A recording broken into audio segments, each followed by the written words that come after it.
Okay देखिबा दशम श्रेणी बीजगणितर प्रथम अध्याय सरल सह समीकरण विषय आज आलोचना करिबा।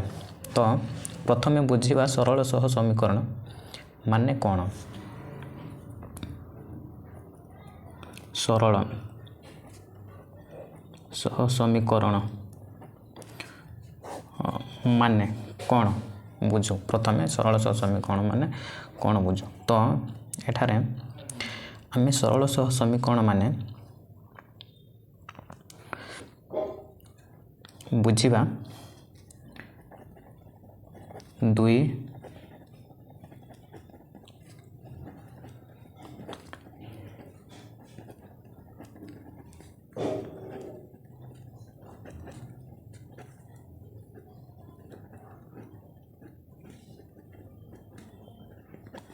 दुई अज्ञात राशि विशिष्ट एक घाटी सह समीकरण। सरल सह समीकरण अर्थ होची दुई अज्ञात राशि विशिष्ट एक घाटी सह समीकरण। Pair of linear equations in one variable. तो दुई माने दुईटी अज्ञात राशि। अज्ञात राशि कहले प्रथमे आमे कोन बुझू। अज्ञात राशि कहले जो राशि गुड़ी को चिन्ह ना कि बा जानी ना सही परि अज्ञात राशि गुड़ी को आमे चिन्हट करि थाउ X Y Z P Q R S T यही परि अज्ञात राशि गुड़ी को चिन्हट करि। तो एक घाती आमे अष्टम श्रेणी रे आलोचना करिथिलु समीकरण विषय रे। सेठारे एक घाती दी घाती त्रिघाती यही परि आलोचना करा हितिला। मन करो एग्जांपल गुडी को नै देखिबा। एक घाती 2x + 3 = 0 3x² + 2 = 0 4x³ + 6 = 0। एक घाती प्रथम समीकरण रे x रो घात केते होची 1। तो यह गोटे एक घाती समीकरण अटे। द्वितीय समीकरण घात एटारे 2 अछि। तो यह गोटे द्विघाती समीकरण अटे। से परि तृतीय रे घात 3 अछि। एठारे यह त्रिघाती समीकरण अटे। यही परि अष्टम श्रेणी रे समीकरण विषय रे आलोचना करा हितिला। देखिबा एक घाती सह माने सहित बा सांग। तो प्रथम समीकरण रे x सहित के होची 2। द्वितीय समीकरण रे x सहित के होची 3। तृतीय समीकरण रे x सहित 4 होची। सेही परि सह माने सहित जे अज्ञात राशि सहित जोड़ी हे कि बा सांग हे कि रहिताय।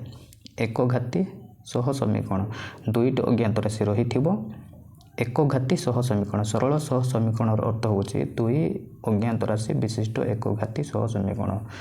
एक घाती सह समीकरण हेतु दुईटी अज्ञात राशि रहिथिबो। सेही परि समीकरण गुडी को देखिबा एवं सही समीकरण गुडी को विषय रे आलोचना करिबा।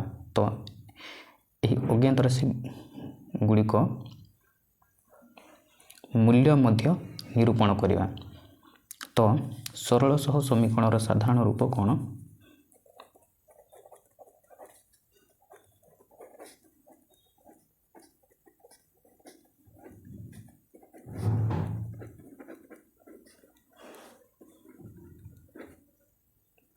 साधारण रूप थिला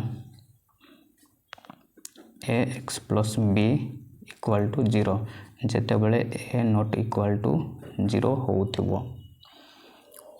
एठारे सह केते घाती समीकरण एक घाती समीकरण। एक घाती समीकरण एक घाती समीकरण यह एक घाती समीकरण अटे। कहीं x ର ପାୱାର 1 ଅଛି ଏଠାରେ।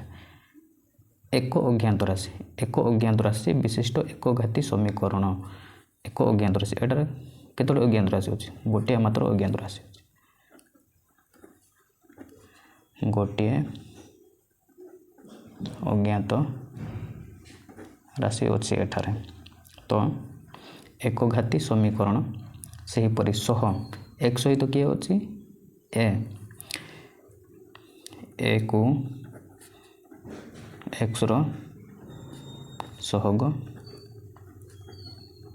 କୁହାଯାଏ। ଏ କୁ xର ସହଗ କାହିଁକି ନା x ସହିତ ଏ ମିଶିକିରି ଅଛି ବା ଦୁଇ ଜଣ ଯୋଡ଼ି ହେଇକି ଅଛନ୍ତି। ତ b କୁ ଧ୍ରୁବକ ରାଶି କୁହାଯାଏ। ତ ଏଠାରେ ବାସ୍ତବ ସଂଖ୍ୟା ଗୁଡ଼ିକ ହେଉଛନ୍ତି a ଓ b। ଏହି ଦୁଇଟିକୁ ବାସ୍ତବ ସଂଖ୍ୟା କୁହାଯାଏ। a ଓ b ଏହି ଦୁଇଟି ବାସ୍ତବ ସଂଖ୍ୟା ବା ରିଏଲ ନମ୍ବର।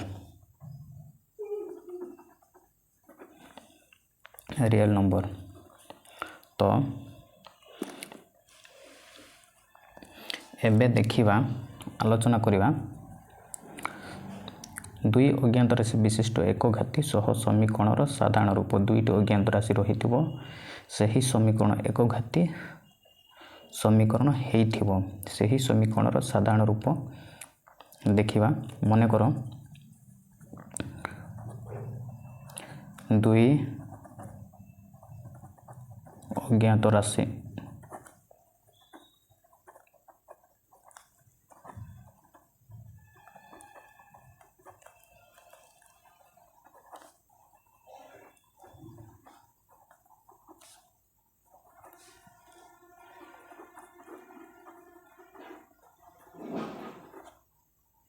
ସାଧାରଣ ରୂପ ହେଉଛି a1x plus b1y plus c1 equal to 0। ଏହି ସମୀକରଣକୁ 1 ଦେବା। ତ ଏଠାରେ କେତୋଟି ଅଜ୍ଞାତ ରାଶି ଅଛି?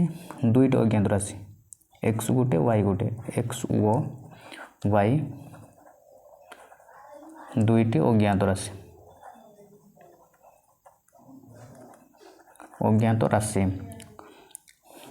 ଏକଘାତୀ, କେତେ ଘାତୀ ସମୀକରଣ? ଏକଘାତୀ ସମୀକରଣ। ଏହା ଗୋଟିଏ ଏକଘାତୀ ସମୀକରଣ ଅଟେ। କାହିଁକିନା xର ପାୱାର 1 ଅଛି, ଏଠାରେ yର ପାୱାର 1 ଅଛି। ତ ସେଥିପାଇଁ ଏହା ଗୋଟିଏ ଏକଘାତୀ ସହ ସମୀକରଣ ଅଟେ। ତ ଏକଘାତୀ ସହ x ସହିତ ଏଠାରେ a1 b ସହିତ b1 ରହିଛି। ତ a1 କୁ xର ସହଗ ବା b1 କୁ ଏବଂ b1 କୁ yର ସହଗ କୁହାଯାଏ। c1 ଗୋଟିଏ ଧ୍ରୁବକ ରାଶି। ତ ଏଠାରେ ରିଏଲ ନମ୍ବର ଗୁଡ଼ାକ ହେଉଛନ୍ତି a1, b1 ଓ c1। ଏଗୁଡ଼ିକୁ ବାସ୍ତବ ସଂଖ୍ୟା ବା ରିଏଲ ନମ୍ବର କୁହାଯାଏ। ଦୁଇ ଅଜ୍ଞାତ ରାଶି ବିଶିଷ୍ଟ ଏକଘାତୀ ସହ ସମୀକରଣର ସାଧାରଣ ରୂପ ହେଉଛି a1x plus b1y plus c1 equal to 0। ତ ଏହି ସମୀକରଣରେ ଦୁଇଟି ଅଜ୍ଞାତ ରାଶି ରହିଥାଏ। ସହ ସମୀକରଣ ଏକଘାତୀ ସମୀକରଣ ହେଇଥାଏ। ସେହି ସମୀକରଣ ଏକଘାତୀ ସମୀକରଣ ହୋଇଥାଏ, ଦୁଇଟି ଅଜ୍ଞାତ ରାଶି ରହିଥିବ। ତ ଏହି ସମୀକରଣକୁ ସମାଧାନ କରିକି ଦେଖିବା, ଅଜ୍ଞାତ ରାଶି ଗୁଡ଼ିକୁ ନିରୂପଣ କରିବା। ତ ଏହି ସମୀକରଣକୁ ସମାଧାନ କରିବା ପାଇଁ ଏହିପରି ଆମେ आ गोटे समीकरण देखिबा एक्स ओ वाई दुईटी अज्ञात राशि विशिष्ट एक घाती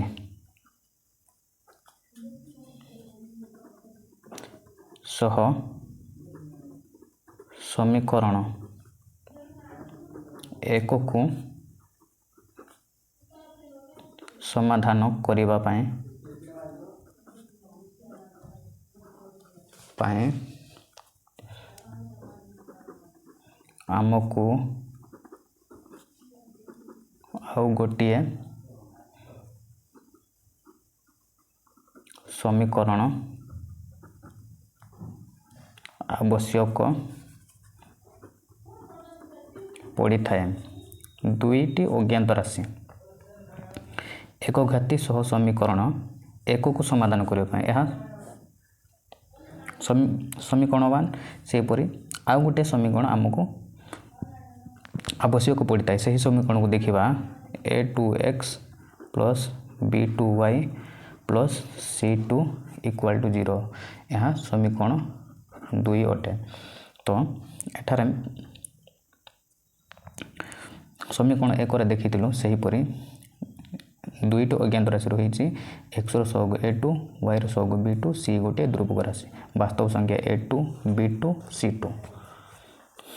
c2 सॉरी यही समीकरण को समाधान कले आम ax plus b equal to 0 को समाधान कले आम एक्स मूल्य पाइबा जे ax इक्वल टू ax एपटे रखिले b सेपटे गले b रो साइन चेंज हो जाउथबो तो माइनस b हेले a एपटे गुणन हो सेपटे गले हरण हो जाओ x equal to minus b by a आम एठारे x रो मूल्य पाइलु माइनस b बाय a। सेहीपरि यही दुईटी समीकरण को समाधान कले आम x रो मूल्य एवं y रो मूल्य मध्य निरूपण करि पारिबा। देखिबा यही दुईटी समीकरण को आगो को जाइकी यही दुईटी समीकरण विषय रे डिस्कशन करबा एवं यही दुईटी समीकरण को समाधान करिकी देखिबा x रो मूल्य एवं y रो मूल्य निरूपण करिबा। सह समीकरण द्वयर ज्यामितिक परिप्रकाश ज्योमेट्रिकल रिप्रेजेंटेशन आलोचना करिबा।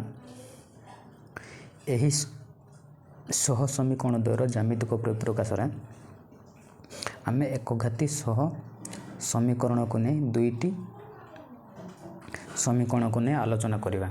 तो एठारे ज्यामितिक चित्र माध्यम रे आलोचना करवा तीनोटी चित्र को लेकिन आलोचना करवा। तो यही ज्यामितिक परिप्रकाश रे जेपरिकी यही समीकरण रे सरल रेखा परस्पर को किपरि छेद करुचंती सेठारे केतोटी बिंदु छेद रही थाए आउ तांकर समाधान विषय मध्य आलोचना करिबा। देखिबा प्रथम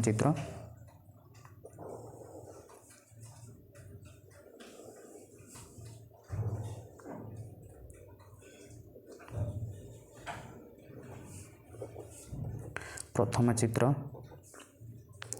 एपटे एक्स वाई एक्स अक्ष वाई अक्ष एक्स डैश वाई डैश यही समीकरण को नहीं कि एठारे प्रथमे आलोचना करिबा जे यही समीकरण रे यही समीकरण को नहीं कि जेते बेले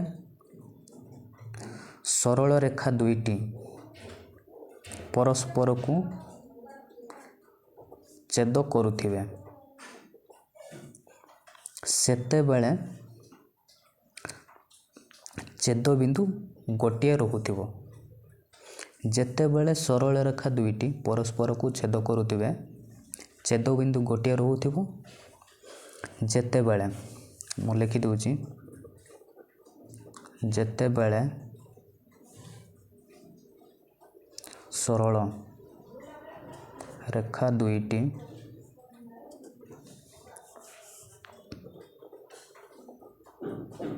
ପରସ୍ପରକୁ ଗୋଟିଏ ବିନ୍ଦୁରେ ଛେଦ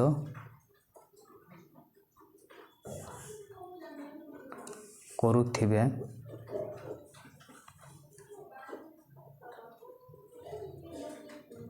ସେତେବେଳେ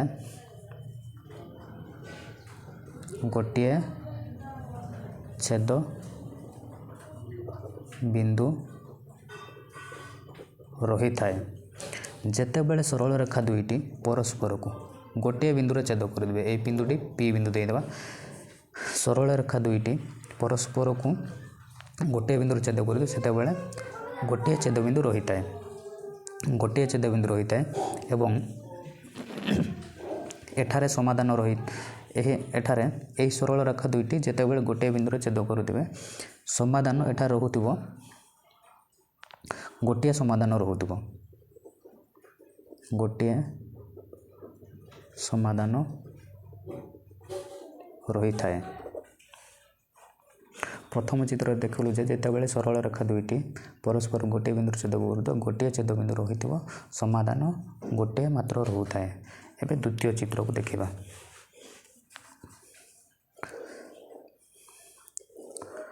ଦ୍ୱିତୀୟ ଚିତ୍ରରେ ମଧ୍ୟ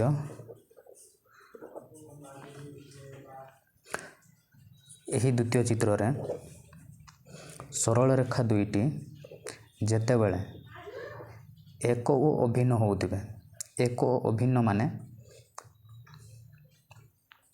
ଏଇଟା L1 ସରଳ ରେଖା, L2 ସରଳ ରେଖା। ଏକ ଅଭିନ୍ନ ମାନେ ପ୍ରଥମ ସରଳ ରେଖା ଉପରେ ଦ୍ୱିତୀୟ ସରଳ ରେଖା ମଧ୍ୟ ତା ଉପରେ ଚଢ଼ିକି ଯାଉଥିବ, ଏକ ଅଭିନ୍ନ ହେଉଥିବ। ଏଠାରେ ଅସଂଖ୍ୟ ସାଧାରଣ ବିନ୍ଦୁ ରହିଥାଏ। ଅସଂଖ୍ୟ ସାଧାରଣ ବିନ୍ଦୁ ରହିଥାଏ, ସମାଧାନ ଅସଂଖ୍ୟ ସମାଧାନ ରହିଥାଏ। ପ୍ରଥମେ ସରଳ ରେଖା ଦୁଇଟି ଏକ ଓ ଅଭିନ୍ନ ହେଉଥିବ। ଏ ଦୁଇଟି ସରଳ ରେଖାର ଅସଂଖ୍ୟ ସାଧାରଣ ବିନ୍ଦୁ ରହିଥାଏ। ଅସଂଖ୍ୟ ସାଧାରଣ ବିନ୍ଦୁ ରହିଥାଏ। ତାର ସମାଧାନ କ'ଣ ରହିବ? ଅସଂଖ୍ୟ ସମାଧାନ ରହିଥାଏ। ସରଳ ରେଖା ଦୁଇଟି ଯେତେବେଳେ ଏକ ଅଭିନ୍ନ ହେଉଥିବ ସେମାନଙ୍କର ଅସଂଖ୍ୟ ସାଧାରଣ ବିନ୍ଦୁ ରହିଥିବ ଓ ସମାଧାନ ଅସଂଖ୍ୟ ସମାଧାନ ରହୁଥିବ। ତୃତୀୟ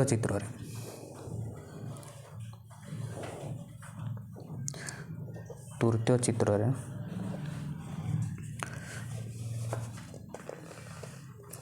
ଯେତେବେଳେ ସରଳ ରେଖା ଦୁଇଟି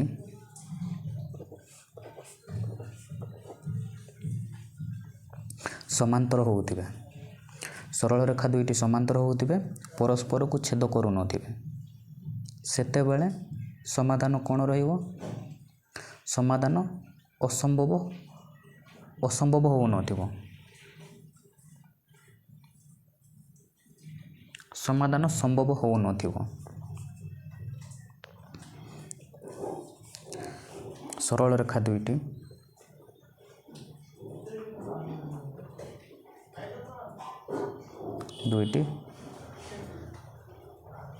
ସମାନ୍ତର ହୋଇଥାଏ। ଏଠାରେ ସମାଧାନ କ'ଣ ରହିବ? ସମାଧାନ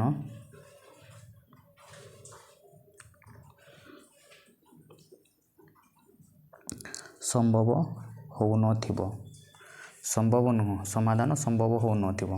ତ ଏହି ସରଳ ରେଖା ପରସ୍ପରକୁ ଛେଦ କରୁନଥିବେ, ଆଦୌ ଛେଦ କରୁନଥିବେ, ସମାନ୍ତର ହେଇ ରହୁଥିବେ। ସମାନ୍ତର ମାନେ କିଏ କାହା ସହିତ ଛେଦ କରୁନଥିବ। L1 ସରଳ ରେଖା L2 ସହିତ ଛେଦ କରୁନଥିବ, L2 ସରଳ ରେଖା L1 ସହିତ ଛେଦ କରୁନଥିବ। ଦ୍ୱିତୀୟ ଚିତ୍ରରେ କ'ଣ ହେଉଛି?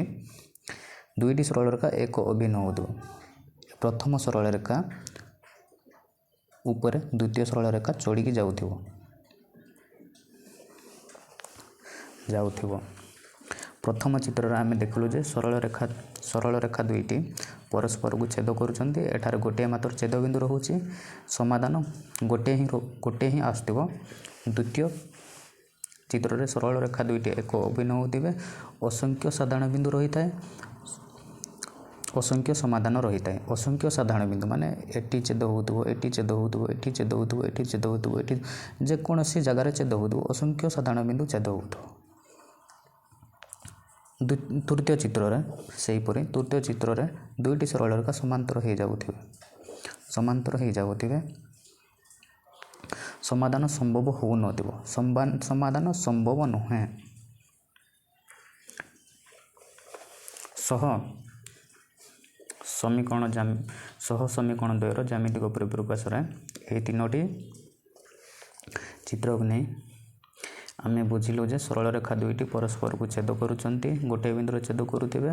ସରଳ ରେଖା ଦୁଇଟି ଏକ ଅଭିନ୍ନ ହେଉଥିବେ, ସରଳ ରେଖା ଦୁଇଟି ସମାନ୍ତର ହେଉଥିବେ। ଏବେ ଦେଖିବା ଏମାନଙ୍କର ଏହି ତିନୋଟି ରିଲେଟେଡ଼ର ଉଦାହରଣ ଗୁଡ଼ାକୁ ସମାଧାନ କରିବା। ଦେଖିବା ସେହି ଉଦାହରଣ ଗୁଡ଼ାକରେ ସରଳ ରେଖା ଦୁଇଟି ପରସ୍ପରକୁ ଛେଦ କରୁଛନ୍ତି କି, ଏକ ଅଭିନ୍ନ ହେଉଛନ୍ତି କି, ସମାଧାନ ସମ୍ଭବ ହେଉନାହାନ୍ତି। ସେହି ଉଦାହରଣ ଗୁଡ଼ିକୁ ସମାଧାନ କରିବା।